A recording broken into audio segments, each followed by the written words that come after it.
కర్ణాటక ముఖ్యమంత్రి కేటీఆర్ని టార్గెట్ చేశారా?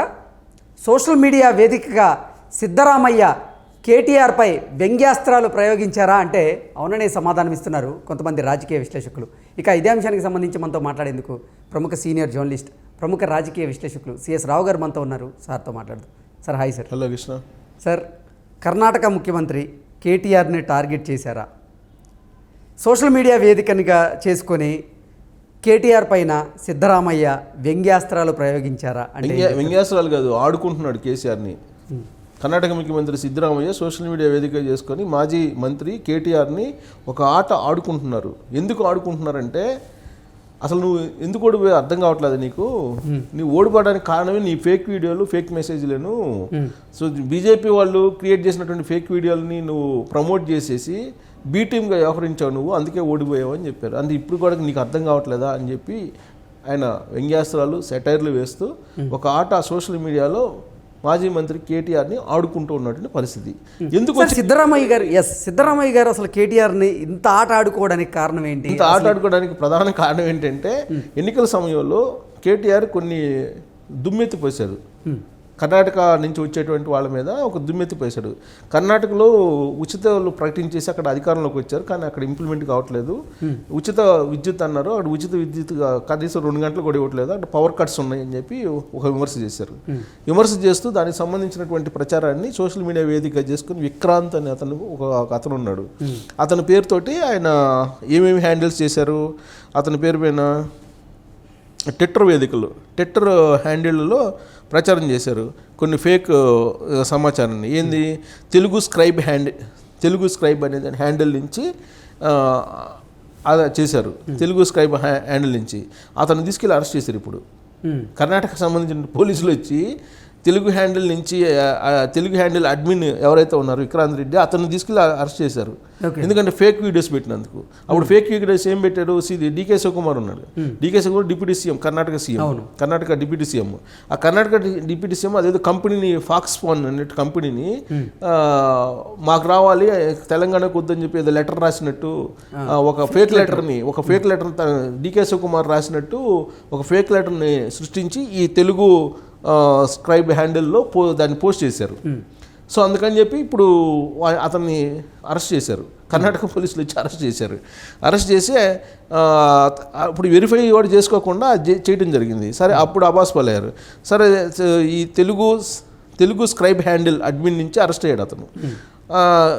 తర్వాత ఉత్తరాంధ్ర నౌ అనే ఫేక్ వార్తలు పోస్ట్ చేసే హ్యాండిల్, ఉత్తరాంధ్ర నవ్వు అనేట్టు ఇంకొక పోస్ట్ చేసే హ్యాండిల్ ఉంది. దీని నుంచి కూడా ఇచ్చిన పోస్ట్ను పట్టుకొని ఒక పోస్ట్ను పట్టుకొని ఈ ఉత్తరాంధ్ర నవ్వు అనేటువంటి దాని హ్యాండిల్లో కర్ణాటక అసెంబ్లీలో సిద్ధరామయ్య ఎన్నికలప్పుడు ఏదోదో చెప్తుంటామో అవన్నీ నెరవేరుతాయా, అవన్నీ నెరవేరాలంటే డబ్బులు ఉండాలి కదా అని చెప్పి కర్ణాటక అసెంబ్లీలో సిద్ధరామయ్య ముఖ్యమంత్రి హోదాలో మాట్లాడినట్టు దాన్ని ఈ మధ్య వచ్చింది కదా డీప్ ఫేక్ ద్వారా అది క్రియేట్ చేసేసి ఈ ఉత్తరాంధ్ర నవ్ అనేటువంటి హ్యాండిల్లో పోస్ట్ చేశారు. సో పోస్ట్ చేసిన దానికి ఇప్పుడు అది దాన్ని తెలుగులోకి ఇంగ్లీష్లోకి అనువదించి ఆయన అసెంబ్లీలో ఏం మాట్లాడారు సిద్ధరామయ్య, దాన్ని మన ఇంగ్లీష్లోకి అనువదించి కన్నడాన్ని తాను ఏం మాట్లాడిందో తెలియజేస్తూ అది వీడియో కూడా యాడ్ చేసి ఇప్పుడు కేటీఆర్కి పంపించాడు. కేటీఆర్ని కోట్ చేశాడు. అది పంపించాడు ఆయన పంపించాడు. ఏం పెట్టి లింక్ పెట్టాడు. ఆ లింక్ పెట్టి కన్నడలో మాట్లాడిన ఇంగ్లీష్ ప్రసంగాన్ని పోస్ట్ చేశాడు. దీంతో కేటీఆర్ పైన విమర్శలు వస్తున్నాయి. ఎందుకు వస్తున్నాయి, అక్కడ మాట్లాడింది వేరు, ఆయన మాట్లాడిన దాన్ని ఇంగ్లీష్లో సద్మ చేసి పంపించారు. నువ్వు చూసుకో బాబు, నేనేం మాట్లాడాను, ఇట్లా ఫేక్ వార్తలు, ఫేక్ వీడియోలు పెట్టి మీరు రాజకీయం చేశారు, రాజకీయ ప్రచారం చేశారు, అందుకే మీరు ఓడిపోయారు. ఇంకా మీరు ఎందుకు ఓడిపోయారు అర్థం కావట్లేదా, మీకు పోస్ట్ మార్టం చేసుకోలేదు, ఎందుకు ఓడిపోయింది, మీరు ఓడిపోయింది ఎందుకను, బీజేపీ బీ టీమ్గా వ్యవహరించారు, మీరు అందుకు ఓడిపోయారని చెప్పి ఒక క్లారిటీ ఇచ్చారు. దీని మీద సోషల్ మీడియాలో కేటీఆర్ని నెట్జన్ కూడా ఆడుకుంటున్నారు. ఎందుకనంటే ఆధారాలు కదా.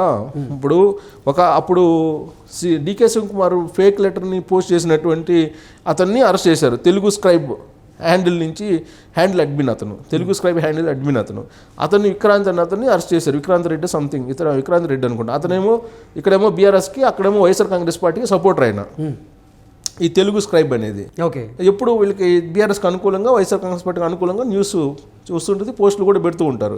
అది కాకుండా ఉత్తరాంధ్ర నవ్ అనేటువంటి ఇంకోటి ఫేక్ వార్తలు క్రియేట్ చేయడానికి ఒక హ్యాండిల్ని క్రియేట్ చేసుకున్నారు.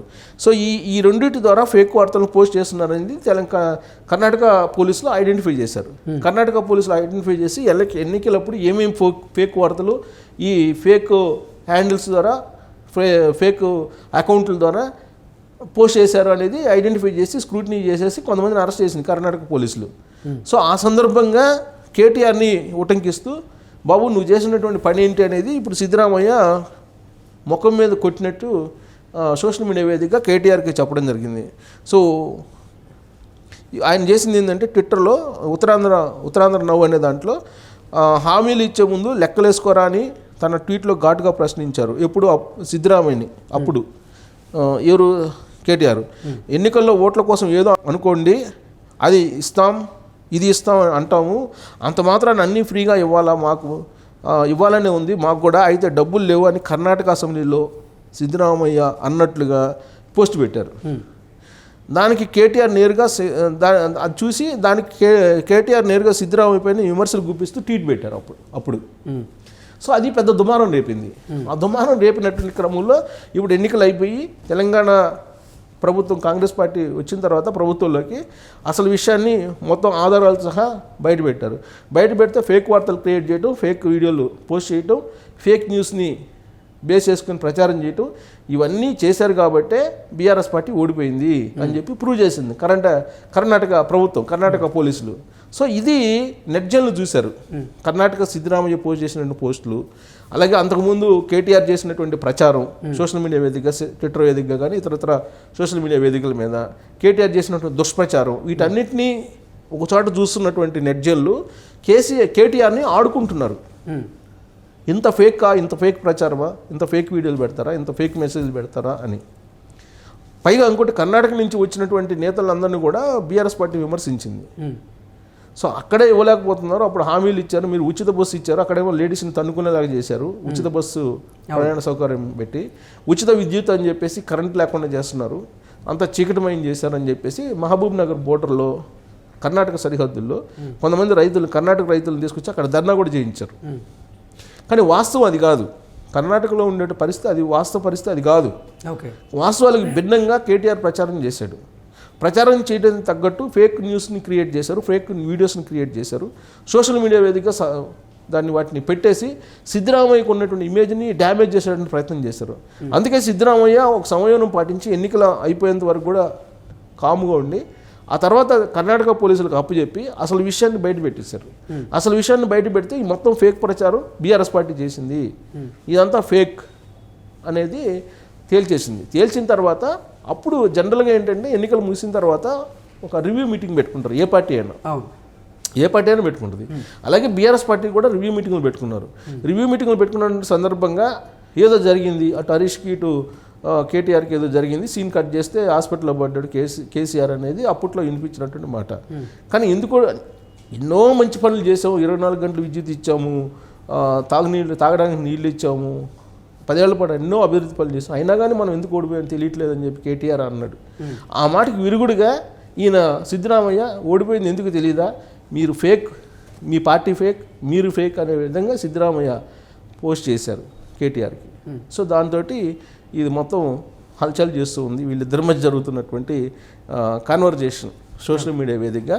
నెట్జన్లు మాత్రం కేటీఆర్ను ఆడుకుంటున్నారు. సిద్ధరామయ్య యొక్క నిజాయితీని ప్రశంసలతో ముంచెత్తుతున్నటువంటి పరిస్థితి నెలకొంది. సో ఓడిపోవడానికి కారణం ఏంటనేది సిద్ధరామయ్య చెప్పాడు బీఆర్ఎస్ పార్టీకి. Okay sir, thank you so much. Thank you.